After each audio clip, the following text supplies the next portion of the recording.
How's it going, everybody? Bryan Alvarez here on Wrestling Observer Live. We are here every day, Monday through Friday, noon Pacific, 3 Eastern, Sundays, 3 Pacific, 6 Eastern. Today is the 25th of February, and that means it is Ric Flair's 70th birthday. And tonight, on Monday Night Raw, it is Flair's 70th birthday party, and if you think it's going to go off without a hitch, I suspect you should think again. I guess we'll find out tonight. But my expectation is that Becky Lynch is going to show up and, in one way or another, ruin the proceedings. I do feel there's a decent chance that Charlotte's going to try and take over Flair's birthday, get a ton of heat. Becky shows up to save the day. We'll see if Ric Flair ends up a babyface or a heel out of all of this. It is Ric Flair. You know he wants to be a heel. I'm sure he wants to go into the cake. Charlotte did send out a birthday wish to her father today. She loves him all the way to the moon. Sounds like they're in cahoots. Or it could just be social media, we'll find out. But that is coming up tonight. And also tonight on Raw, Roman Reigns is making an appearance. Good Morning America has revealed further information about Roman Reigns' appearance on their show tomorrow morning. That's Tuesday.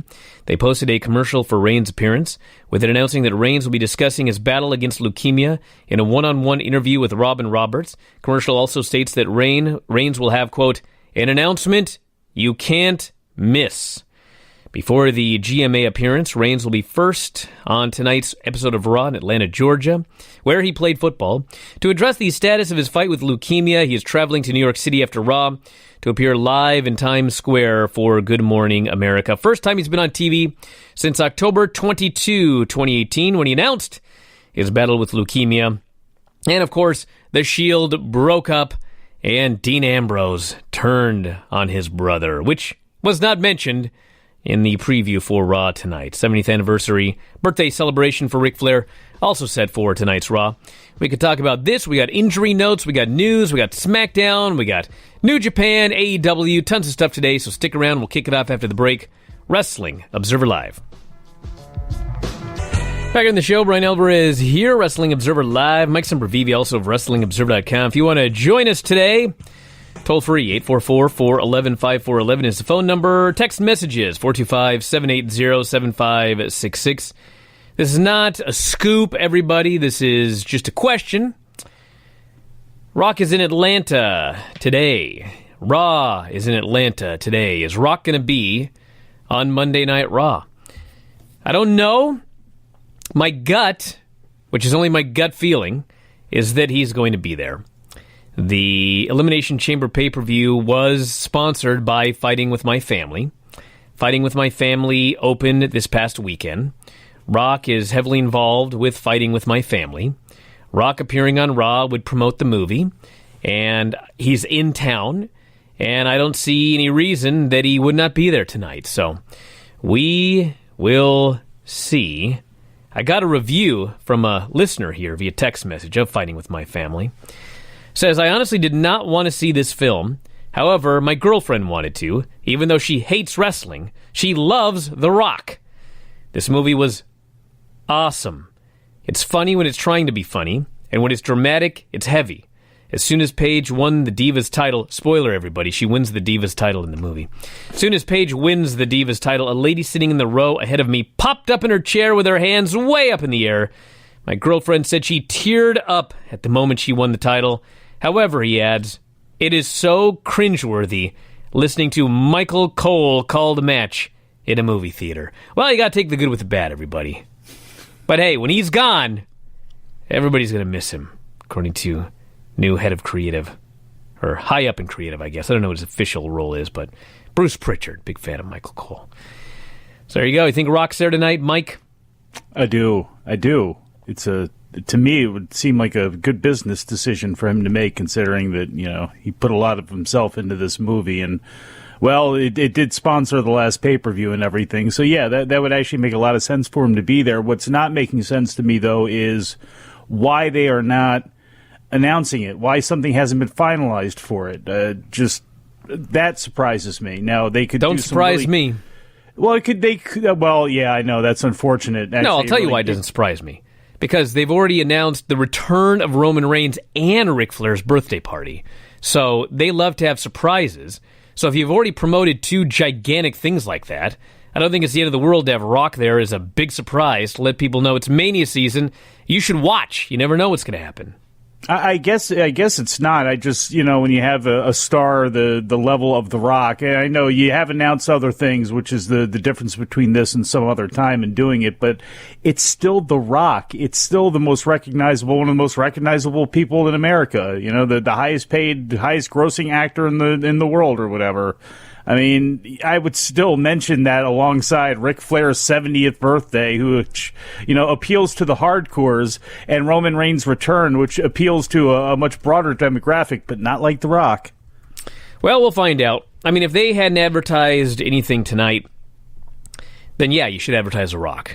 But I think they've got enough giant stuff on the show tonight that people are going to tune in.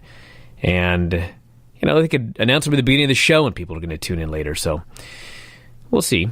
They better hope so, because that first hour is always good. They need something to make them stick around. Rock announced on his Twitter last night that he was in Atlanta. That's an odd thing to do. Why? Well, I mean, if you're not going to be there... 2019. No, if you're not going to be there, why announce you're going to be in Atlanta if everyone knows the Raw's in Atlanta? Just seems like he's spreading the word here. We'll find out. Maybe he's not going to even be there tonight. I don't know. Maybe he can't get off set. A lot of things could happen. Maybe you wanted to buy Falcon season tickets. Let's go to the phones. You're on the air. What's going on? Hey, Bryan and Mike. This is Anthony from Connecticut. Yes, Anthony. Yeah, so I'm assuming you've seen the NXT UK spoilers over the weekend. I did. And I noticed that there's going to be Pete Dunne versus Walter, and I'm assuming Pete Dunne gets his call up after that. But you presume wait. You presume what? Pete Dunne what? Pete Dunne might get his call up after that if he sees his call up. Yeah. Yeah, that.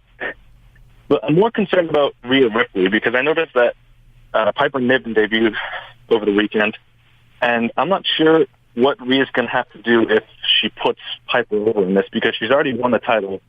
She lost to Toni Storm, and then she also lost in the rematch. So how long do you think it'll take until Rhea eventually gets called up to the main roster? All right, I want to thank you very much for the call. Couple of things. First off, I don't think it is anywhere near a certainty that Pete Dunne drops the title to Walter and then goes up to the main roster. I mean, you have to remember that there were no plans to call up Ricochet, Ciampa, Gargano, Aleister Black. They had no plans to bring them up. The plans were to bring up the names that they brought up in January. And they flopped with most of those. I mean, I guess you could argue they didn't flop with Heavy Machinery, but they kind of disappeared last week. But they flopped on a lot of them. And then I guess Vince's whole deal was, why do we have any good wrestlers on this show? So he decided they were going to bring up the 4 best wrestlers in NXT, and they brought them up unplanned. So I don't think that there's like another list of guys that are about to come up at any time or after WrestleMania. There might be, but they've got to do a superstar shakeup. They got a lot of bodies doing nothing. I mean, I know it's weird. You look at Raw and SmackDown, and it's like, God, it's like they don't do anything with half the people there. Like Rey Mysterio. Remember Rey Mysterio and Andrade Cien Almas were having this great feud? Rey just vanished. Where the heck did he go? So, they brought up some new names that are now all over SmackDown, and guys like Rey vanished. I mean, honest to God, they got too many bodies there that they're not doing anything with. So I don't think that they need to call up any more names anytime soon. And as far as the other question, Rhea Ripley, same deal. Like, just because somebody loses their title in developmental, I mean, it doesn't mean they're going to be coming up to the main roster. I mean, people lose titles and they stay there. So, last Monday showed anything can happen at any time. Rhea Ripley could be up tonight, or she may never come up. It's all on the whims of a 73-year-old guy who comes up with ideas and then just does crazy things. That's WWE. Can you imagine Vince sitting in a room with, like, Rhea Ripley and Lana and who else?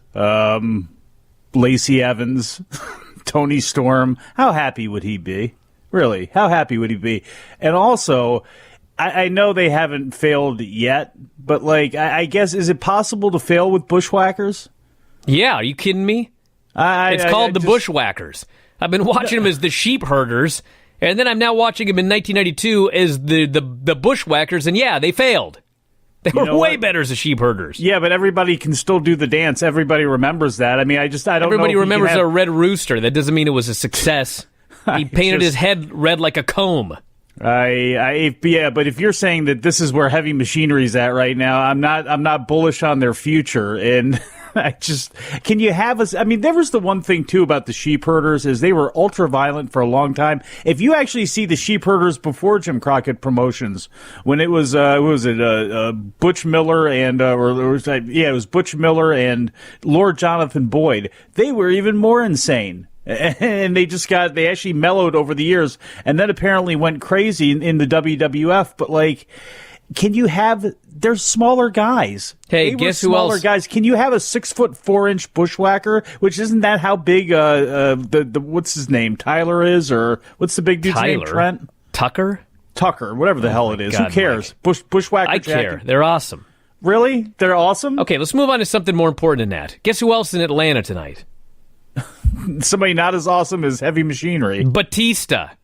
Oh, slightly more awesome than Heavy Machinery. Thank you. Yes, this is a bigger story than Heavy Machinery. Batista's there, and I bet you anything... Well, I shouldn't say that. I suspect Batista's on the show tonight. They set up Batista versus Triple H. I think that match is on. So we're going to find out. But he's there, and this probably going to be the most stacked Raw in the last year or so. Got Flair's birthday, Roman Reigns' return, maybe The Rock, likely Batista. That's a giant show. We'll have a lot to talk about over the next couple days. They need it. I mean, they're going into March, and this has been the softest build to a WrestleMania that I can remember in a long, long time. All right, back in a moment with more Wrestling Observer Live. Back here on the show, Bryan Alvarez here, Wrestling Observer Live. Mike Sempervive, also of WrestlingObserver.com. This person says, I was on the line, you guys hung up on me. I was thinking DIY was brought up to the main roster as a team to stay consistent with the NXT TV show. I know you guys don't feel that's the case, but the episode where they break up won't be until after the Fastlane pay-per-view. What if that caused them to break up because Gargano can't win the big one? My friend, you're trying to make sense of the nonsensical. I guess in an attempt to convince yourself that they didn't just do something stupid. But they did. Because it's not even about them being brought up as a team. They were brought up as baby faces. There's nothing consistent with NXT, those two being brought up as baby faces and feuding with the other heel teams. Vince brought them up, put them together as a team, didn't care one bit about what they were doing in NXT, and went on his merry way. And now Triple H needs to make sense of it during the tapings, which took place last week. So, try not to presume something was done for the right reasons when it very clearly was not. Maybe Vince can make them the new conquistadors. Don't think that's going to happen. I hope not. Let's go to the phone. John the air. What's up? Hey, Brian. Hey, Mike. This is Leon in Kennesaw. Yes, Leon. Before we start, I know this is going to sound like a joke question, but it's really not. With their start providing music in ECW to being attached to the Oddities, one of the most overacts at the time, to wrestling in somewhat high-profile matches in WCW, to eventually opening their own promotion, still running to this day. Why do you think the Insane Clown Posse is such a polarizing subject in the business, and do you think they'll ever be in the Hall of Fame? Which Hall of Fame? Any of the big ones. I'd say like TNA, WWE, anything that anybody would care about. I mean, WWE could put them in the Hall of Fame, but I don't think they're going into the Wrestling Observer Hall of Fame.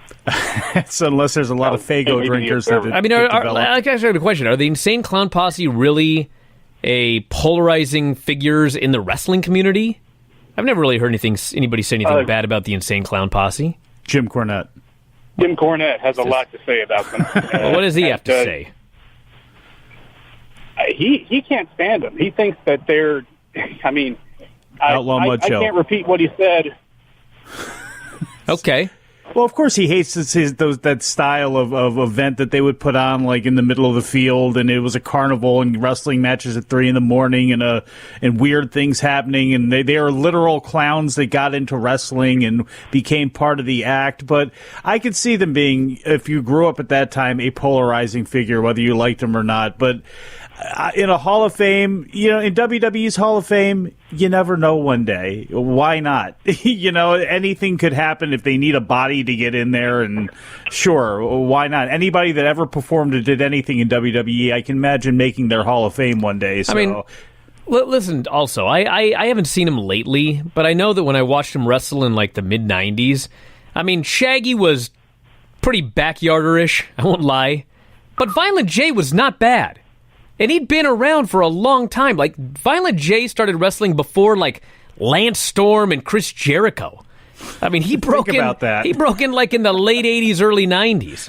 He was around forever. He wasn't wrestling full-time or anything like that, but I mean, he'd been doing it for a long time, and he was okay in the ring. Sometimes he was actually pretty good. I watched some of those matches, and I thought, he may be the best guy in this match right now. That's just my thoughts. They had their own video game. What's your other question?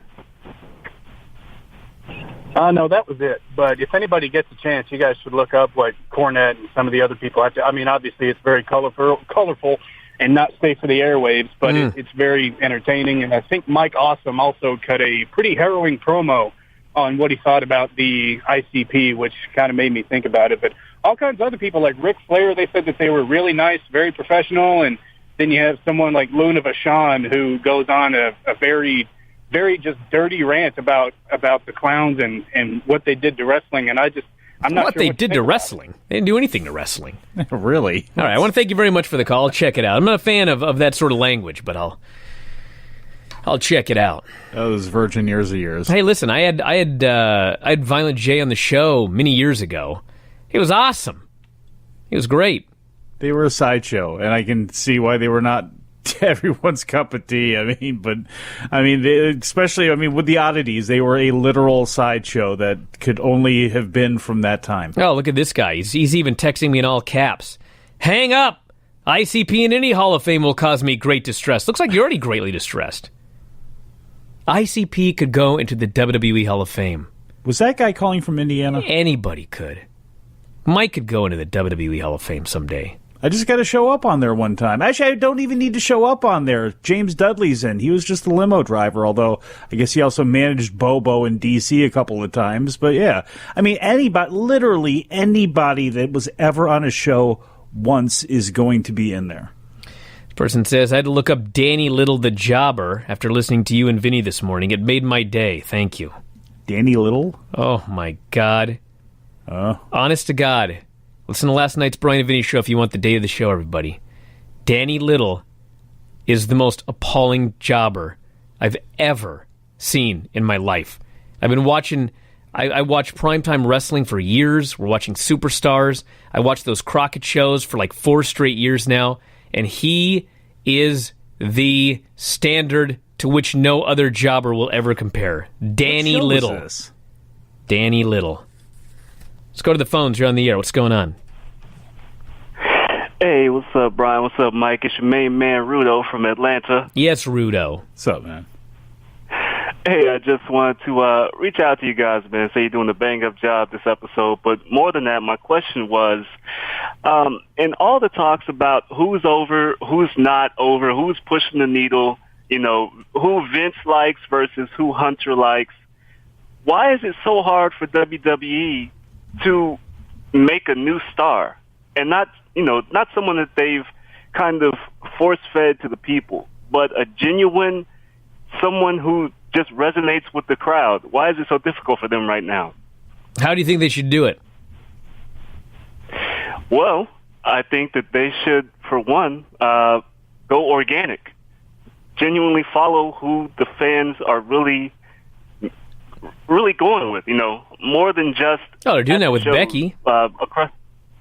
Well, yeah, but there's kind of a difference there because Becky's been there for a really long time, and that she's just now getting an opportunity to peak is kind of odd considering that, without the minor tweaks in character that she's had, the dressing more in all black, the aggressive tone that she has now, she's been about the same character, the feisty, aggressive character.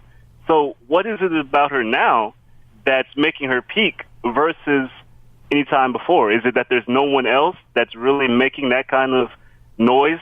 Is there really no one sticking above everyone else? I don't know. She's got people's emotions. That's the one thing, is she was able to, and she was there for a long time, and she had a fan base, but she tapped into something. They were able, and unfortunately, they had to be literally pushed and pulled, kicking and screaming in that direction, but they finally went in that direction. They need to see on whatever their measurables are on who's over and who the fans are feeling right now, and just go with them without fighting it over and over again. Plus, they've made mistakes bringing people up, and the last caller talked about Jim Cornette. He made a great point about Ricochet. On top of him, as Bryan said, being noticeably small, which is not going to help his cause up there. You bring him up in a match against Lashley, and it's like, I think about to when Too Cold Scorpio debuted. How did he get over? He did some spectacular moves, and he buried whoever he was in the ring with. He's in a match with Lee, going move for move with Lio Rush and getting beaten up by Bobby Lashley, and it's like, this isn't how you make a star. This isn't how you want to debut guys and have them walk in and be spectacular. You're just bringing them in and putting them in a 50-50 spot, just like they're everybody else, which is one of the reasons you have no stars. Someone makes a good point here that this is in fact true, but of course, no one's going to say this is why it happened, but says they literally made Becky over the summer by simply having her win matches for several months straight. That is what happened. Yeah. They weren't even featuring her as like a main character on SmackDown. She would just come out and win a match every couple of not even a couple of weeks. She just regularly came out and won matches. And next thing you know, she was in line for a championship match at SummerSlam, and it was all off to the races. And people are going to hate this, but it's true. What put her over the edge was Charlotte getting involved. When Charlotte got involved, everybody became uber passionate about Becky, feeling that she had been screwed. And that was the rocket that sent her into the stratosphere. And yes, they messed up for 2 or 3 months, but they did figure it out. They figured it out around Survivor Series, and they've been full bore behind her ever since. So, yeah, when they look at their roster, they're looking for someone that looks like Roman Reigns to be the male star, or Brock Lesnar or John Cena. When they look at the women's roster, they're looking for somebody that looks like Lacey Evans to be a top star. But if someone does get over, they will go with them. Historically, this has happened forever. I mean, they went with Steve Austin when he was there as the ringmaster. I mean, they went with Eddie Guerrero. Eddie Guerrero was never supposed to get over to the level he did. People rant about Daniel Bryan like, oh, they were forced to do it. Yeah, you know what? They were, but they did it. He won in the main event of WrestleMania. And yeah, they booked him in a feud with Kane afterwards. But guess what? He was gone for 2 years, and he's back. And you know what he is right now? He is the champion of SmackDown. He's the face of SmackDown right now. So, yeah, they're doing something with Daniel Bryan. They're doing something with Becky Lynch. They will do something with people that get over on their own. They're still always going to look at what you look like and how well you can talk, because Vince has got this idea in his mind about what it takes to be a superstar. He's always going to do that. But sometimes people will get over and he'll go with it. Back in a moment, Observer Live. Back in the show, Bryan Alvarez here, Wrestling Observer Live. Mike Sempervive, also of WrestlingObserver.com. Oh, here we go. Bryan, by your logic, Rusev should have headlined the last 2 pay-per-views by now. Zack Ryder should have never lost the Intercontinental title. Ty Dillinger should be employed by WWE still. Each one of these guys got themselves over and still got killed. Dude, not everybody can be the top guy or gal. Not everybody who is popular with the fans, they need to try to go all the way with. If they did that, nobody would be over. That's why they do 50-50 booking right now. Like, you got to really step out. Kofi Kingston has done that. Kofi Kingston really stepped up. He was never supposed to be at Elimination Chamber, but he got himself over in the Gauntlet match. They put him in Elimination Chamber. He went to the end. That was supposed to be the end. There were no plans for him to get a match at Fastlane. But he got himself so over that they're going with it. Now he's getting his match at Fastlane. We'll see where it goes from here. If he's super mega over for the next couple of weeks on television, who knows? Maybe they'll make him the champion. There are no plans right now to make him the champion, but everything that he's done, there were no plans for. So yeah, they can go with people, but you can't go with everybody who the crowd gets behind. That's every babyface, except for the ones that have been killed and look like geeks. Yeah, but the problem is they don't have any baby faces. They don't have any heels. They don't have really much of anything because there's no... One, they play, in some cases, random different characters from week to week anyway. But there's also nobody that's behind any of these people. People just sit on their hands for most of the show, like last week. And granted, that crowd was a little bit softer, but I mean, it's like nobody's emotionally invested in anybody, and they write things and they do things and they come up with things out of Vince's head and then shove people in to try to fit it and then try to change them around when it doesn't fit, instead of trying to build things around these people and these characters. And once they do feel something in someone, that needs to be exploited by your promoter and by all of these creative people, and have their limitations reduced and their positives obviously shined up a little bit, where they don't always have to be near the top, but there's always something about them or if you want to make them a move to the top or move them into a situation that people might be able to get behind it. All right, we got a couple of notes, one call, and then text messages here. So, injury notes, Drew McIntyre seems to be fine. It looked like he suffered a knee injury over the weekend, appears to be okay.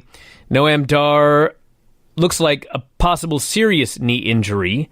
Suffered in a match with Mark Andrews yesterday. And Mark Andrews was knocked out in the match in the same move that Dar injured his knee. Probably a concussion. I guess we will find out. They did an angle this past weekend at an AAW show. Young Bucks showed up, went after Pentagon and Phoenix in an AAW Tag Team title match, and issued the challenge for Double or Nothing. So the May 25th card, Kenny Omega, Chris Jericho, Young Bucks versus Lucha Brothers, Hangman Page versus Pac, Britt Baker, Nyla Rose, Kylie Ray, SoCal Uncensored versus Shima and two partners from OWE, and the over-budget Battle Royal. Also, as noted yesterday, G.O.D. defeated Evil and Sonata for the IWGP Tag Team titles. Briscoes retained their tag titles over Juice Robinson and David Finlay after David Finlay suffered a shoulder injury. And so at the Madison Square Garden show over Mania weekend, G1 Supercard, it is G.O.D. versus the Briscoes, all titles on the line. That's the big match announced this past weekend. God, I hope the Briscoes win that. Let's go to the show. Let's go to the phones. You're on the air. What's up? You go to the show, too. Hi, Brian. I am going to the show. What's happening? I'll try to make this quick because it's like a two-parter. But first, what do you think? You've got to put a number on. What do you think the rating for Raw's going to get tomorrow? Ask your other question real quick because your phone's out of control. Oh, sorry. No, just answer the first one then. All right. Thanks so much for the call. Oh, my God. That was something else. Bad phone. Numbers dinging. Let's see. I think the number's going to be pretty good. I predict 2.8 million total over the 3 hours. Yeah, I wonder where it starts, too, because I wonder how much buzz, if they do anything after we go off the air live here, if they send out anything or buzz up anything with The Rock or anything like that. But I think that first hour, what did it do last week? Was it 3-2? It was 3. It was over 3. It was over 3. I think, hey, I'll even go as high as 3-2. Now, will they maintain it the whole time? No, and they're going to fall under 3 million at some point, but I don't think the fall tonight is going to be as bad. I will have that kind of positivity for him tonight. Bert says, Rock will not be on Raw. WWE are desperate for ratings that would be heavily advertised. Well, my friend, we'll see. Get back to me tomorrow. Hey, Bert says, I got a question for you before you go on. Yes. Was Dean Ambrose supposed to say more a couple weeks ago, but decided not to when he was out there with Seth? He was supposed to say something else. He got the script changed. Okay. It wasn't done on the fly. Now, because they have softened that up, and because we did see a triple powerbomb, with Dean leaving, I would assume, considering they issued a press release on him and everything else, if this is not a work, which it doesn't seem to be, he's going to be leaving, and I don't see why that they would use him at all, except for the express purpose of having one last Shield match and then getting beaten up. Well, here's the thing, dude. They don't want him to leave. His deal isn't up yet. So but they announced on his own website. Well, they did because the word got out, and they didn't want everybody else to know about it and them to be behind on the story or whatever.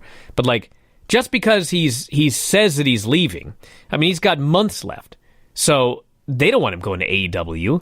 So they're going to do everything they can to make the guy happy. So I wouldn't be surprised if we saw a Shield reunion back with him as a babyface. Person says, I just predict don't understand why you would put that on your website then to get out in front of a story where there were stories about a lot of guys, and obviously not at the level of Dean Ambrose, but I mean, there have been so many. Look at Ty Dillinger alone, as far as people that have been wanting the revival, people wanting to get out of their deals. Well, yeah, but it's Dean Ambrose, big name. Oh. Person says, I predict 3.3 million average. Dude. Average? You listen, anything's possible. I would be flabbergasted if it got that high. I mean, the thing is, like, I wouldn't be surprised if one of the hours hit 3.3 million, but maintaining that over 3 hours, I mean, I could see people tuning in at the beginning and then leaving and coming back at the end. But 3.3 million over 3 hours, I would be very surprised. Anything is possible, but I would be surprised. Well, they have to prove at this point that they won't lose 4 or 5 or 600,000 viewers. This person says, what does Lacey Evans have going for her that Bianca Belair does not? She's blonde. That's it. That's the story. That's Bianca's better in every way. Yeah. She's a better athlete. She's a better worker. She's a better promo. Everything. But better presence. It's not who's best that gets called up. It's who does Vince want on the main roster. Look at her. Person says, the Hefty Bag commercial, greatest piece of audio I've ever experienced. I'm insulted. Person says, when The Rock is on TV, it's usually at least 20 minutes. So they're probably hoping to get people to change the channel when news spreads on Twitter if he is on the show. Well, if he's on the show, it probably will be for a lengthy segment. Well, I don't know what Twitter's going to do for it. When he's introduced, too, because do you start with Roman? Do you build towards Roman's? You know, is it the main event of the show? Is it the top of the third hour? Is it where do you put Roman? Start of the show. Got to open up with it. I think they have to. This person says, what about for the WWE food sponsor? You do the WWE cookbook when it comes out. What, I eat the book? You asking me to cook something out of the WWE cookbook? What are you talking about? It's not happening. This person here says, they need to make fans believe that pushed wrestlers are those who the company doesn't want to push. Nah, you're overthinking this, dude. You're overthinking this. Person added Sting, apparently in Atlanta, and Ricky the Dragon Steamboat. They should be there. Should be there for Flair's birthday. Yeah. Let's see here. This person says, I think people are either a juggalo or they hate the juggalos. I wouldn't call myself a juggalo, but I don't hate the juggalos. So are you juggalo, Bryan? Look at this guy. Bet me a free month of F4W that they average 3.3 million. All right, you got it. Yeah. One free month if they average. Do you hear what I said? You even said it yourself. I'll read the exact text. I predict 3.3 million average. That's over 3 hours. So you got a free month. I wonder what he's thinking. He's local, too. It's a 425 number.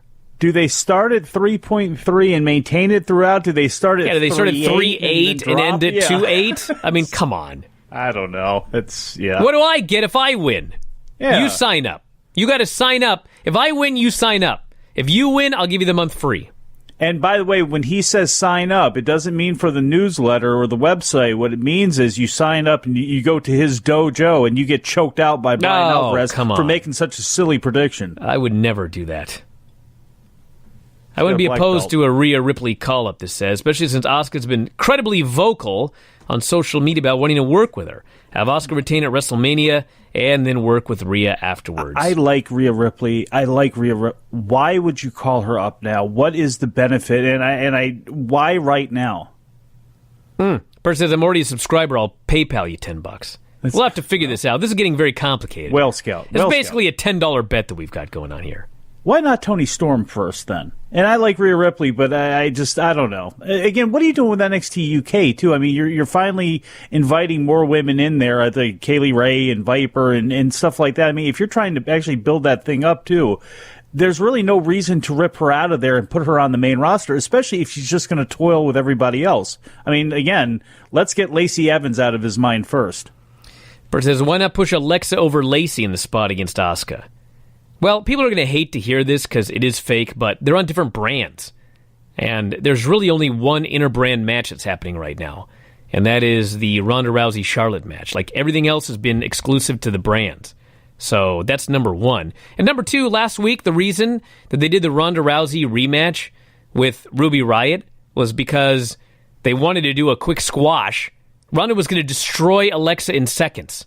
And this TV got all screwed up because Seth Rollins wasn't cleared.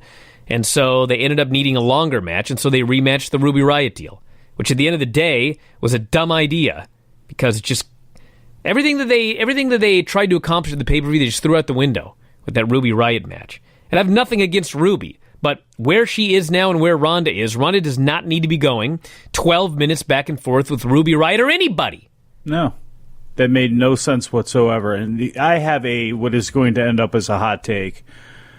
Alexa, for all of the women that they have on the roster, including a very, very deep roster in NXT of all kinds, if Alexa just became a manager, it would not hurt my feelings. Now, unfortunately, they don't utilize managers, but she would be a great manager for especially a lot of these women who aren't great on the mic or anything like that. She would be far more valuable that way, in my opinion, than in a wrestling ring. This person here says, they like Lacey's backstory of being a Marine and Patriot too. Let's be fair here. Okay, stop for a second. This is everybody's presumption. Yeah. Okay? Lacey Evans has been called up. They've done nothing with that. Zero. She's been a heel there on the main roster. We have absolutely zero indication that Vince McMahon cares one bit that she's a Marine and a Patriot. Yes, they cared in NXT. That's basically a different promotion. On the main roster, it's just a presumption that that's why she was called up. We have no idea if that's why she was called up. They've done nothing with it. It's maybe been mentioned in passing on commentary, but certainly that's not part of her character. Back in a moment, Observer Live. Back on the show, Bryan Alvarez here, Wrestling Observer Live. Mike Sempervive, also of WrestlingObserver.com. Man, I just got a text message. You're missing the big XFL announcement at CenturyLink Field. Dang it. Did your credentials not come through? That probably kills my chances of being coach. Well, there's always a chance. Well, we'll tell you tomorrow what the big announcement was, everybody. Maybe it's Vinny. Hadn't thought about that. Ooh. New head coach of the Seattle Heat. Heat. This person says, I know you don't believe me. I'm not going to read this one. I am going to read it. By the way, they already made the announcement here. Who is it? Ago. Is it Vinny? Time Sports. Seahawks legend Jim Zorn named coach and GM of the Jim XFL got it? franchise. God. Yeah. Ah, well. I know you're thinking Dave Craig could get it. He won't last. Get it, but, you know. He won't last. He'll be replaced after the first game. They'll bring me in. That's how these things Maybe they usually could put you in charge of, like, marketing and PR and everything. Sure, I could do the XFL podcast. I'm still going to be doing that. Yeah. Just you wait. I'll give everyone all the scoops about the Seattle Heat in my XFL podcast.